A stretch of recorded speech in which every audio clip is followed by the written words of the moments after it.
di depannya ada tulisan dikarang oleh. Bayangkan kalau agama ngarang, isinya apa? Isinya kan halusinasi. Tapi kalau ditulis oleh, kan agak lumayan, walaupun masih ngarang. Ini ngerti nggak saya bicara? Ini saya mau terus terang aja. Coba renungkan kata-kata saya dengan kecerdasan. Saya sedang berpikir kewarasan ini, supaya kalian waras. Makanya 3 surah terakhir semua kul. Artinya apa? Artinya Nabi Muhammad berharap kita sudah mengalami Al-Fatihah, bukan hafal. Sudah mengalami Al-Baqarah, bukan hafal. Sudah mengalami Ali Imran, sudah mengalami. Karena yang mengalami boleh cerita. Yang gak ngalamin suruh cerita kan ngarang isinya. Paham maksud saya? Bisa bedakan. Ini orang ngarang atau cerita yang sebenarnya. Bisa bedakan? Bisa. Makanya disitulah kita harus punya filter. Mana bohong, mana kebenaran. Karena yang kebohongan kalau diulang berkali-kali, lama-kelamaan juga dianggap kebenaran. Betul nggak?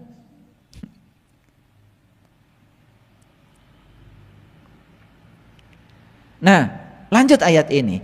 Innalladzina qalu rabbunallah. Sesungguhnya orang-orang yang mengatakan Tuhanku adalah Allah, sumastaqamu, maka dia kemudian teguh pendirian dengan ucapannya. Gitu nggak kalian? Ya akan teguh pendirian kalau yang dikatakan pengalaman.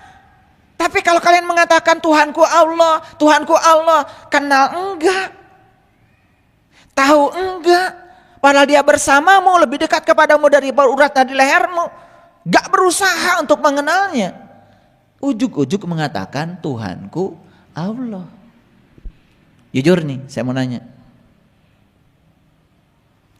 Orang itu dikatakan sholat menyembah Allah, kalau sepanjang sholat dia mengingat Allah, itu dikatakan menyembah Allah. Kalau sholat diartikan menyembah, gak apa-apa. Untuk yang dasar belajarnya gak apa-apa. Saya anggap gak apa-apa dulu. Karena di Quran dikatakan innani anallah la ilaha illa anna fa'budni wa aqimis sholata li zikri. Dikatakan menyembah Allah kalau sholatnya mengingat Allah. Clear sampai sini? Jujur nih. Kalian sholat ingat piring enggak? Berantakan di dapur? Ingat apa yang kalian sembah? Saya nggak bilang ya. Kalian ketika Allahu Akbar ingat cucian nggak berantakan? Apa kalian sembah?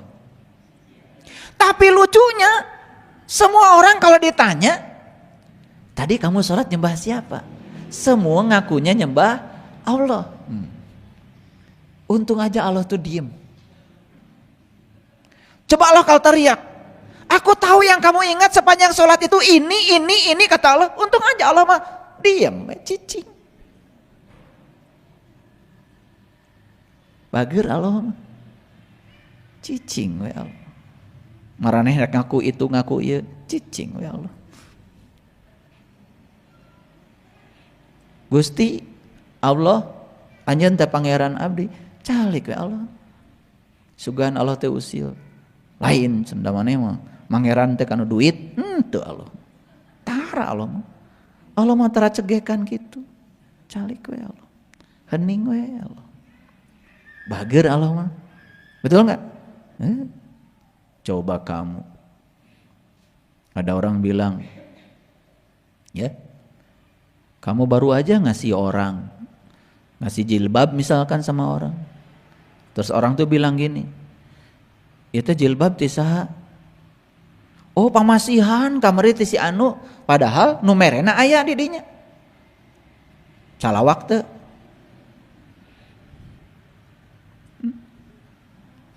Oh pasti. Gak tahu terima kasih. Saya yang ngasih. Yo pasti gitu kan. Itulah bedanya kita dengan Allah. Allah mah calik we. Ngerti maksud saya? Innal ladzina qalu rabbunallah tsumastaqamu. Teguh pendirian itu akan muncul kalau kita sudah mengalami. Tatanazzala alaihimul malaika, maka akan muncul dalam dirinya malaikat. Apa malaikat? Malaikat dari kata malak, milik, malakaini, malaikatun. Artinya adalah karep, tekad. Sering kan ngomong malaikat tapi nggak ngerti kalian? Itu ngasal aja. Nanti suatu saat saya bahas malaikat yang 10. Itu semua ada dalam diri kita. Sudah lihat belum? Pelajarannya cuma ngapalin dari kecil. Betul nggak? Pinter kalau kalian tanya 10 malaikat sekarang pasti hafal semua. Jibril, Mikail, Israfil, Ijrail, Mungkar, Nakir, Malik, Ridwan, apa lagi? Raqib, Atid. Tahu. Kamu bikin kesalahan, siapa yang tahu? Raqib. Kan kamu yang tahu. Kau bikin kebaikan, siapa yang tahu? Kan kamu. Kamu bikin kebaikan, kamu yang tahu. Kamu bikin kesalahan, kamu yang tahu. Mana Raqib mana Atid? Itu sadar wae ti baheula teh.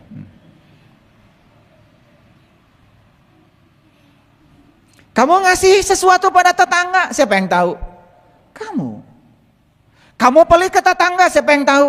Kamu. Siapa yang tahu? Kamu. Siapa yang mencatat amalmu? Ya kamu.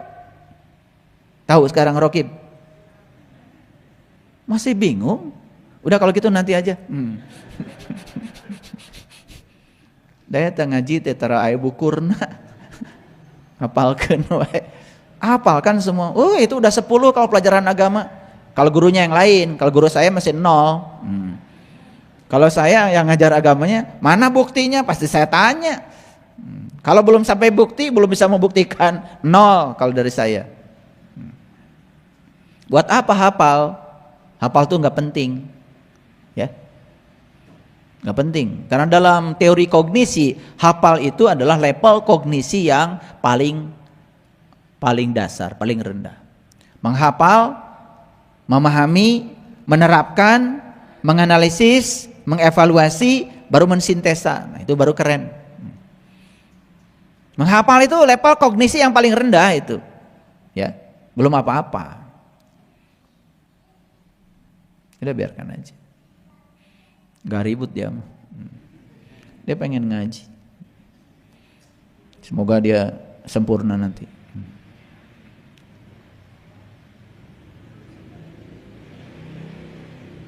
Lanjut.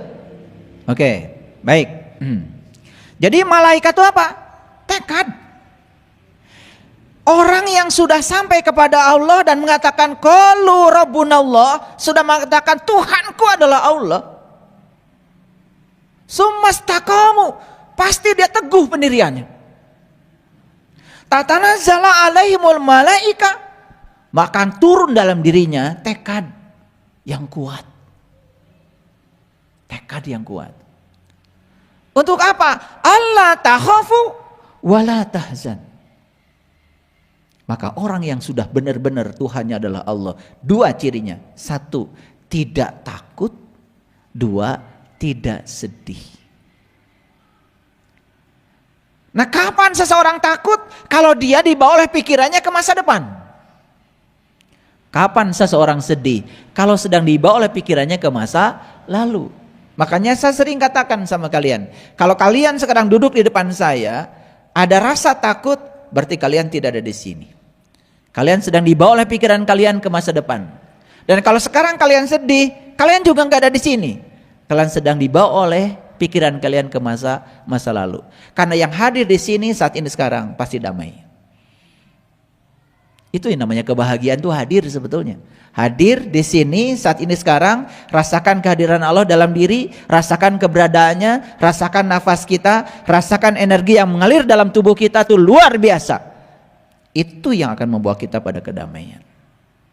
Jadi orang-orang yang mengatakan sesungguhnya Tuhanku adalah Allah, kemudian dia istiqomah, teguh pendirian, dan tekadnya semakin kuat, maka dia cirinya dua.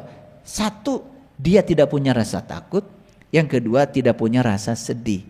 La takhaf wala tahzan. Keren gak ayat ini? Sekarang saya mau tanya, kita udah bebas dari rasa takut? Belum. Sudah bebas dari rasa sedih? Belum. Jadi kata-katamu sesungguhnya Tuhanku adalah Allah, benar apa bohong? Gitu cara ngukurnya, gampang. Kalau masih takut, masih sedih, setiap ketemu orang ngeluh, setiap ketemu orang bicara susah, setiap ketemu orang selalu saja protes, tidak pernah damai, itu sudah bukti ucapanmu yang mengatakan Tuhanku adalah Allah masih bohong. Kartos, ini ayat tidak usah ditafsir karena ini udah jelas banget, tidak ruwet. Kalau saya kemarin ngasih kajian khusus kan tentang sholat 5 waktu, banyak yang mengernyitkan dahi ya, agak berat katanya ayah kajian malam ini. Ya sekali-kali yang berat, yang ringan terus. Nah ini ringan nih, ringan.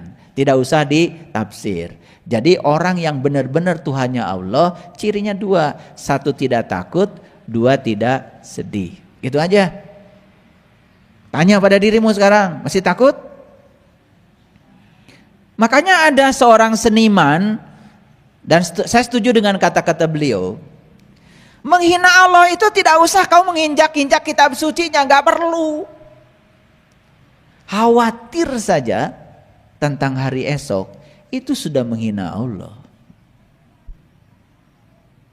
Kan yang suka membuat kita takut itu besok kan? Padahal besok kalau masih hidup akan diperlakukan seperti sekarang. Hari ini pun kemarin kan dikhawatirkan. Betul? Pernah mengkhawatirkan hari ini? Ya pernah, seminggu yang lalu. Kenyataannya kan kalian baik-baik saja. Duit ada? Ada. Beras di rumah ada? Ada. Udah minum kopi tadi? Udah. Terus apa yang mau dikhawatirkan? Betul nggak? Baju masih dipakai kan? HP ada kuotanya? Ada. Galon di rumah ada? Ada. Ada isinya? Ada.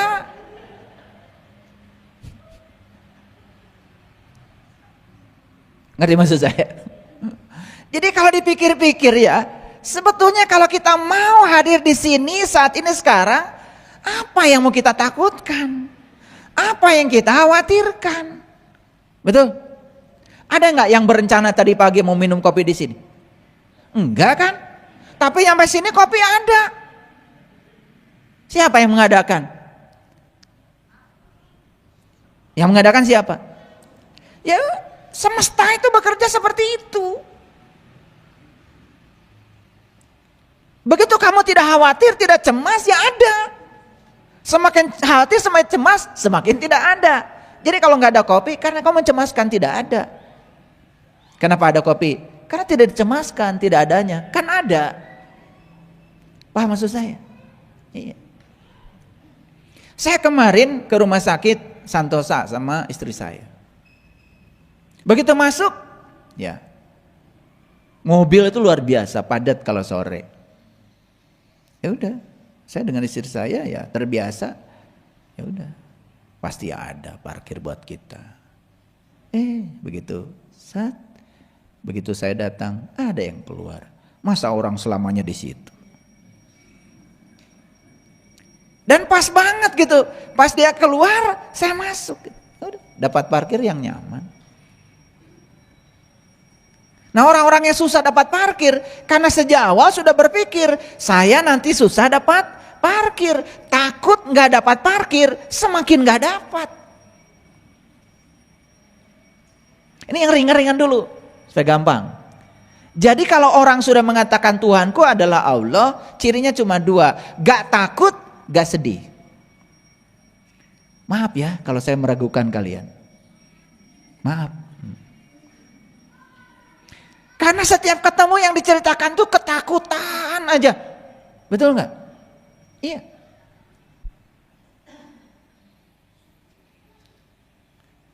Saya berfoto di Jelekong, takut ayah guru sakit, saya aja nggak takut.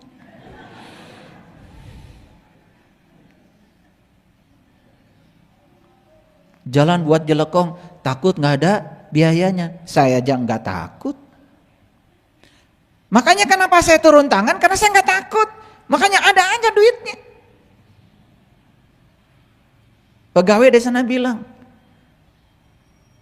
nggak tahu mereka panggil saya ayah semua. Mungkin karena yang lain panggil saya ayah gitu. Ya, ayah katanya, kami ini bakal lanjut kerja. Takut. Ya kan? Iya, rentah. Padahal sebetulnya nggak usah takut, ya kerja aja, pikirkan saja, saya ada duitnya kan gitu. Daripada membicarakan yang kita tidak suka, bicarakan saja yang kita suka, kan sesederhana itu. Bicarakan saja kalau pekerjaan akan berlanjut, daripada ngobrol pekerjaan tidak berlanjut, betul nggak? Kan itu yang kita mau. Anehnya kita itu pengen A, tapi yang dibicarakan B. Gitu. Kan buktinya sekarang begitu dibuka wakaf semen ngucur terus. Ada yang 50, ada yang 100, nggak apa-apa, semen kok. Satu sak dengan 10 sak sama, dan dipakainya juga sasak-sasak. Betul nggak? Iya. Mas saya nggak pernah melihat kecil besar nggak. Karena begitu kita semuanya kompak, ternyata bisa. Sebetulnya yang menyebabkan kita tidak bisa itu pikiran kita. Karena kita sudah berpikir tidak bisa. Makanya begitu kita berpikir mungkin, semua jalan terbuka. Begitu berpikir tidak mungkin, semua jalan tertutup. Ini harus kita perhatikan. Oke, lanjut. Jadi ciri orang yang sudah sampai kepada Allah, cirinya dua. Gak takut dan gak sedih. Dan gembirakanlah mereka dengan jannah yang telah dijanjikan Allah. Di sini dikatakan wa absyiru bil jannatil lati kuntum tuadun. Itulah jannah. Jannah itu sekarang di sini. Kalau gitu saya mau tanya, pintar nggak kalian jawabannya? Kapan surga itu bisa kita raih saat ini? Kapan? Syaratnya apa? Tidak takut, tidak sedih. Gitu aja. Hayang surga, jangan takut, jangan sedih. Begitu nggak takut, nggak sedih, langsung surga diberikan saat ini juga. Karena Allah udah bilang, wa absyiru bil jannatil lati kuntum tu'adun. Dan semua orang yang sehari ini masih takut, neraka. Semua orang yang sekarang masih sedih, neraka. Dijieun ke sorangan. Nanti kita selidiki di mana rasa takut itu tinggal. Nah, kita kejar nanti. Kita kejar tuh rasa takut itu. Di mana alamatnya? Mau saya tunjukkan alamatnya? Ternyata rasa takut itu alamatnya di pikiranmu, bukan di luar. Bahkan pikiran itu sering membuat drama yang lebih menakutkan daripada kenyataan. Kan sok itu. Betul nggak? Jelas hari ini suami ada. Istri ada, dar teh ngobrol. Pah, lamun ibu maut, tuh dipaseakeun teh. Iya, apalagi ditanya, "Pah, mun ibu maut ke, papa nikah deui moal." Dipaseakeun, padahal kenyataan hirup keneh eta teh. Itu kan sebetulnya di pikiran. Makanya coba hindari pipaseakeun. Jika deui dongeng nu bagus. Betul nggak? Iya. Kenapa tidak ditanya tuh? Ya, papa tuh ingin ibu seperti apa? Gitu. Daripada mun ibu maut, rek maut penyak maut. Itu kadang-kadang kita terjebak oleh obrolan-obrolan yang gak penting. Ya. Dan akhirnya pas saya gede, cuman karena begitu. Karena sebetulnya dia memancing, ingin jawabannya begini kan sebetulnya. Mun ibu maot, bapak nikah deui. Oh, atuh. Gitu. Padahal geus maot makan teu apal. Nah di pikiran teuing, apaan can kejadian. Aduh. Tahu sekarang alamat rasa takut. Makanya saya waktu mau membebaskan rasa takut, saya cari dulu alamatnya. Begitu tahu alamatnya saya kejar dia.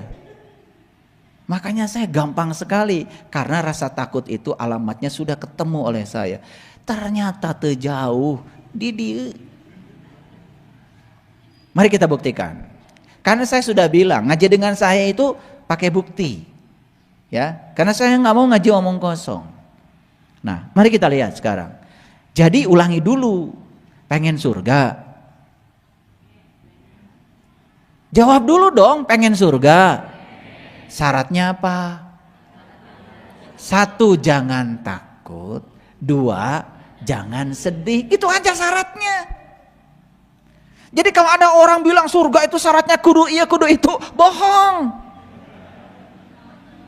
Bohong, karena Quran mengatakan wa absyiru bil jannatil lati kuntum tuadun, surga yang dijanjikan sekarang juga aku akan berikan padamu andai kamu bebas dari rasa takut dan rasa sedih. Sekali lagi, kapan kita takut? Kalau pikiran membawa kita ke masa depan. Kapan kita sedih? Kalau pikiran kita membawa ke masa lalu. Makanya hadir saja di sini saat ini sekarang ta surga teh. Hese ngaji surga tiba heula teu apal-apal. Jaga deui surga teh, jaga deui. Surga mah ayeuna. Syaratnya cuma 2, tidak takut dan tidak sedih. Nah, sekarang gimana caranya supaya kita tidak takut? Gimana caranya supaya kita tidak sedih? Paham ya? Caranya sederhana. Selalu membawa pikiran kita ke sini, saat ini, sekarang. Makanya masa depan itu tidak ada. Besok itu tidak ada. Buktinya apa? Naik angkot. Ada tulisan, hari ini bayar, besok gratis. Isuk naik angkot deui. Bayar ente. Tuh. Kan isuk teh eueuh. Supir angkot ditanya, "Nah, Pak Mayor, kan hari ini." "Oh, berarti gratisnya besok." "Iya, besok." "Besok naik angkot deui." "Nah, Pak Mayor, kan ayeuna mah. Ayeuna. Isuk gratis mah." Betul. Gitu aja. Cuman kita nggak pernah belajar, ya. Oke. Lanjut sekarang. Nah, sekarang kita tanya Quran. Kata Quran seperti apa? Yuk kita lihat. Kata Quran, kan saya tadi kasih judul nih kajian hari ini. Apa judulnya? Neraka yang paling besar adalah menjadi tawanan dari rasa takut. Betul?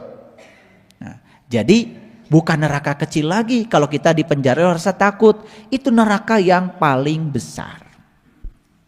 Nah, sekarang kita bahas dulu apa neraka itu. Kata Quran surat Hud, ini sering saya bahas. Adapun orang-orang yang celaka. Siapa yang celaka itu? Tadi yang selalu takut, yang selalu sedih, cilaka eta teh.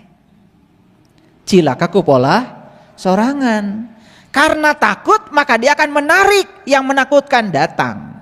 Karena sedih dia akan menarik kesedihan datang. Itu namanya like attracts like. Yang serupa menarik yang serupa. Maka Allah